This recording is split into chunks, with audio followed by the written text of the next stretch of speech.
देखिए, आपको पता है कि वृंदावन में अभी बजट में भी उत्तर प्रदेश सरकार ने बाकी बिहारी कॉरिडोर के लिए भी योजना मंजूर की है और माननीय मुख्यमंत्री जी ब्रज विकास परिषद के अध्यक्ष हैं और सभी एजेंसियों को जोड़ते हुए, जैसे यमुना प्राधिकरण भी एक महत्वपूर्ण एजेंसी है क्योंकि उसका बहुत बड़ा नोटिफाइड एरिया है। हम भी एक हेरिटेज कॉरिडोर वहाँ ला रहे हैं, हेरिटेज सिटी बसा रहे हैं। इसी में पिछली बैठक में माननीय मुख्यमंत्री जी की अध्यक्षता में जो बोर्ड बैठक हुई थी ब्रज विकास परिषद की, उसमें कुछ प्रस्ताव ब्रज विकास परिषद ने प्रस्तुत किए थे, जिसमें उनको यमुना से प्राधिकरण से मदद चाहिए थी क्योंकि उतने पैसे की व्यवस्था नहीं हो पा रही थी। हमारा जो अपना हेरिटेज कॉरिडोर है उसका काम चल रहा है, उसकी DPR अप्रूव हो गई है, तो उसमें कार्रवाई काफ़ी प्रगति में है।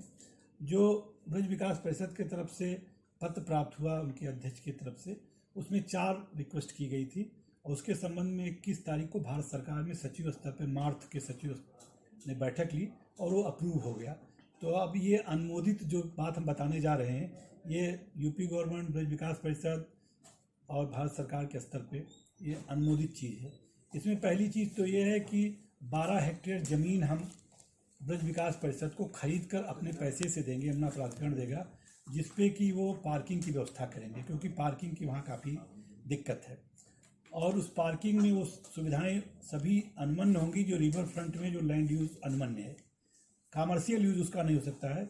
जो रिवर फ्रंट में जो अनुमन्यता है लैंड यूज की, वो लैंड यूज की अनुमन्यता जो है वो इस 12 हेक्टेयर के पार्किंग स्थल में रहेगी। इस पार्किंग स्थल के बाद एक सस्पेंशन ब्रिज भी बन रहा है, उसमें भी कुछ सहयोग मांगा गया था, तो उसमें हमारी थोड़ी कठिनाई थी क्योंकि वो हमारे नोटिफाइड एरिया के बाहर जा रहा था।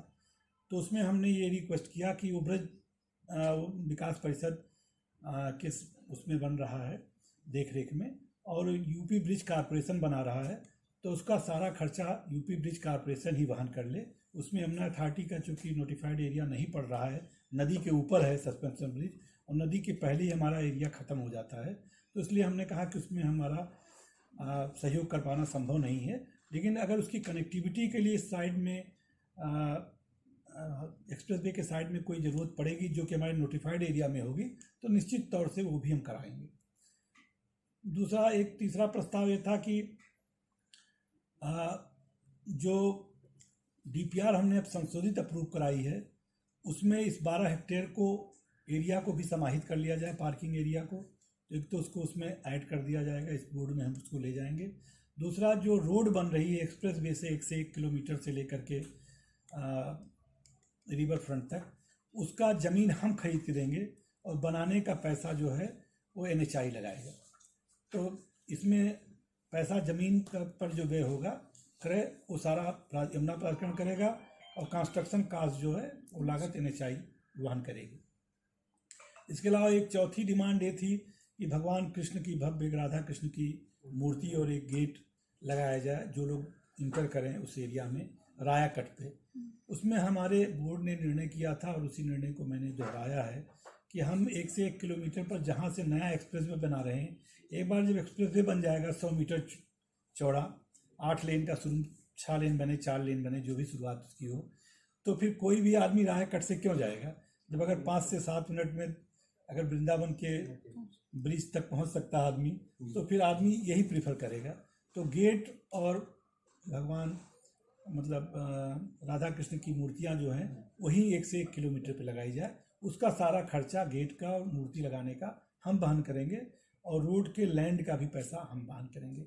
इसके अलावा जो हेरिटेज कॉरिडोर में अन्य चीज़ें बननी हैं, म्यूजियम बनने हैं और तमाम तरह की कथा वाचनालय बनने हैं, रिवर फ्रंट डेवलपमेंट होना है, इंस्टीट्यूशनल एक्टिविटीज़ अनुमन्य है, कॉमर्शियल एक्टिविटीज़ है, कुछ जो है इस तरह के योगाश्रम वगैरह चीज़ है, नेचुरोपैथी सेंटर्स हैं, बहुत सारी चीज़ें हैं वहाँ पर, ऑडिटोरियम है, वो सब तो हम बनाएंगे, उस पर कई हज़ार करोड़ रुपया हम खर्च करने जा रहे हैं।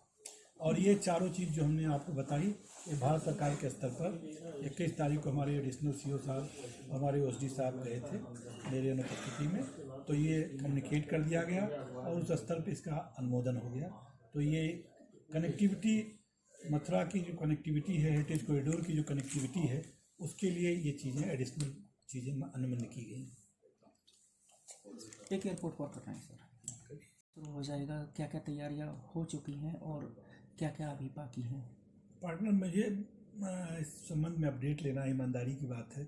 मैं अभी मेरे पास जो इंडिपेंडेंट इंजीनियर्स की रिपोर्ट आती है वही मैं आकलन किया हूँ, बट ग्राउंड का एग्जैक्ट मुझे 1-2 दिन टाइम दीजिए, मैं देख लूँ। फिर आपको ऐसे तो तैयारियाँ सारी पूरी हो चुकी। एक हमारे पास मैसेज आया था कि कुछ एयर ट्रैफिक कंट्रोल का क्यों इंस्टॉलेशन एक इक्विपमेंट का बचा हुआ है, तो कहा गया है कि इस सप्ताह पूरा कर दिया जाए।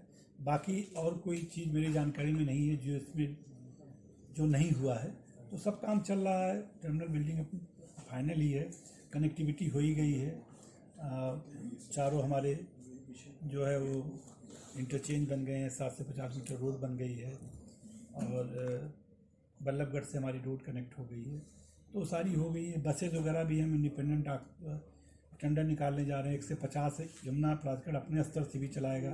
बाकी काफ़ी तैयारी यापल ने अपने स्तर से की। मुझे बताया गया, आज ही बताया गया कि उन्होंने अलग अलग राज्यों से भी एमयू किया है, अलग अलग परिवहन निगम से भी किया है, जिससे मैक्सिमम पैसेंजर्स आ सकें और जो फुटफॉल हो एयरपोर्ट पे वो डे 1 से ही काफ़ी हो, जिससे कि उसकी सफलता सुनिश्चित हो सके। तो वो यापल अपने स्तर से कर रहा है जो है बसेज की व्यवस्था। हम अपने स्तर से एडा यमुना प्राधिकरण भी कर रहा है।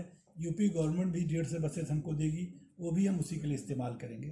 तो काफ़ी कनेक्टिविटी के लिए जो है पब्लिक ट्रांसपोर्ट जिसको शब्द हम इस्तेमाल करते हैं, क्योंकि अभी रेलवे में टाइम है या मेट्रो में टाइम है, तो बसेज, बड़े बसेज, छोटे बसेज, ईवी बसेज, ये सब बहुत ही भारी मात्रा में उपलब्ध होंगे। किसी प्रकार के पैसेंजर्स को कोई असुविधा नहीं होगी।